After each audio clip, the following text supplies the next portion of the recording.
Hello friends and welcome to another video. Okay, so before we get started officially, I just want to say thank you so much to everyone who subscribed to the channel. We recently surpassed that 4,000 subscriber benchmark that I had set for myself when I created this channel. And I just had in my mind that if 400 people are watching, that's a lot of people. When I hit that number, I was like, if 4,000 people are watching, that's a lot of people. So thank you so much. It's the reason why I put time aside to create these videos is I know some of you are watching and some of you get something out of them, be it some good tips that are helpful to you, or just entertaining, or whatever the reason is. Thank you so much for tuning in and coming back and checking out the stuff that we do. So if you recognize the intro, then you're familiar with Sophia Nygaard, and that means you're probably watching too much YouTube like I am. I like Sophia's videos because she and her boyfriend Tyler, they're very funny. But what I really like about her videos is the structure that she has, right, in her format.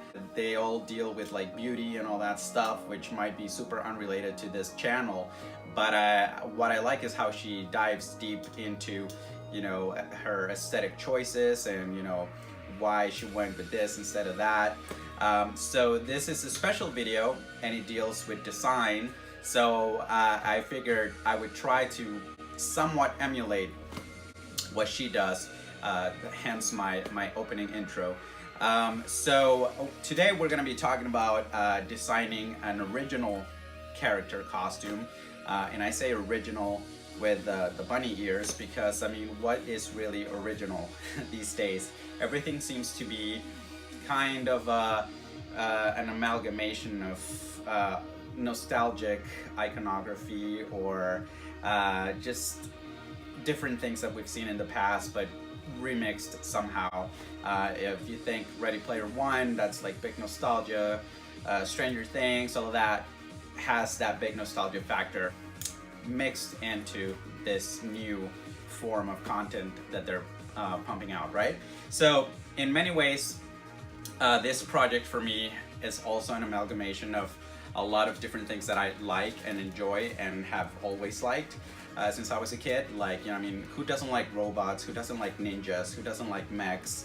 Who doesn't like anime? Who doesn't like video games? A lot of us do. So a lot of these things that I put into this character are going to be familiar to you, and they're kind of like little Easter eggs. They're kind of like little nods to different things, okay? So everything started with an artist called Chris Hamburger. His Instagram is Burger Strings, and I met this artist at Monsterpalooza this year, and I was just blown away by his work. I've seen his work on Instagram, and he occasionally puts things for sale up on his Etsy page, but it is not often that he does that. He mostly puts up raw casts, which I love too, but since I have very limited time, I've never kind of like taken that, pulled the trigger on a raw cast to paint it myself. So when I saw that he was going to be at Monsterpalooza and that he was going to be selling a couple of finished pieces, I was like, oh my god, I need to see how I can get my hands on one of those. Going back a little into the backstory even further, a couple of years ago I got to design it was like 6 different faceplates for a micro budget action film called Ghost Source Zero. So I made some props and some armored pieces, as well as some faceplate designs for this cyberpunk film, and I was just having so much fun putting that together that I always had it in the back of my head, like I gotta go back and one day kind of create a whole character. And yeah, it's gonna be a ninja, and it's gonna be like kind of like a cyborg. It's gonna be, half robot, half man. And then that game, Metal Gear Rising, came out, right? So I was like, oh yeah, Jetstream Sam, I love that character. So I made that costume, I made the whole thing, and I was just in love with that kind of character that is not entirely serious. It kind of has, you know, like a fun side to him that just kind of resonates with me as a person, because I have a kind of like a weird sense of humor too.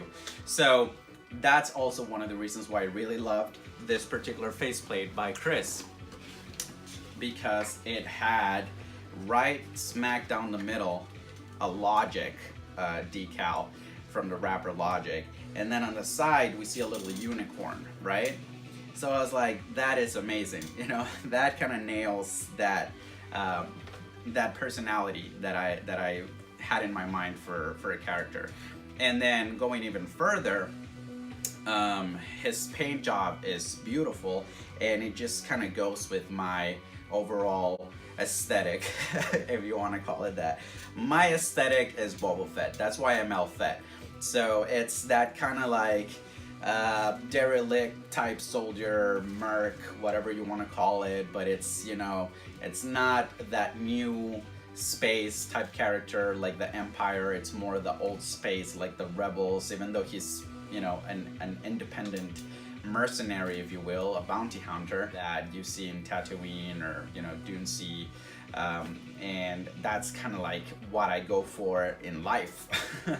So when I saw this, I was like, oh my god, this is the perfect starting point. This is all I need. It gave me a super creative boost, and I was like, I need to have this faceplate. So the way that Chris does them is they're kind of like a 3/4 face shell.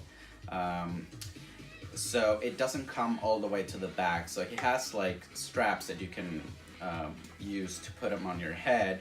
But what I did was I put in this latex hood that just, it's flexible, and it goes in, and it's actually removable. You can take it out. If you don't, like, I didn't want to alter the piece like too much, right? But this is something that I added so that I could make the piece wearable, and it would have like a backside to it. And if you recognize this is kind of like from RoboCop, and that's exactly what it is. I've had this other project on my bench for a while, and it's, you know, the 2014 RoboCop reboot. It's kind of like a dream suit of mine to create. I've done it once before, but I want to do it better. But coming back to this, I added this to the faceplate, and then I also added some very basic electronics to kind of make it light up on the inside, so that it goes in attack mode, right? So if you're designing a character, you don't start really here. This is kind of backwards, right? You would start with the idea, then some sketches maybe and everything. You don't usually start with the finished headpiece, because that's kind of like the focus point of the character, right? But in this particular case, this is what gave me that boost, and I was like, now I'm gonna design an entire character, an entire costume, just following some of the aesthetic choices that Chris made. So if you see, he has like found parts, has this antenna here, which I love. I love incorporating like actual real stuff into costumes.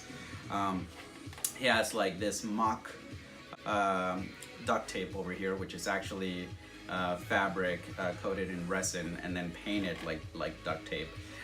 So you can tell that he's like a fixer-upper. He either found this, discarded, and kind of fixed it up, or he's kind of like been fixing himself as he's deteriorating. You can see the collars are somewhat like greenish hues. There's obviously the big red, white right here, then a bunch of colors on the unicorn, but everything's kind of weathered down. Obviously he brought in some teeth detail here, some like kill marks. So he made a lot of like really cool choices that I just loved. So I purchased this from Chris, and from there, I knew exactly what I had to do.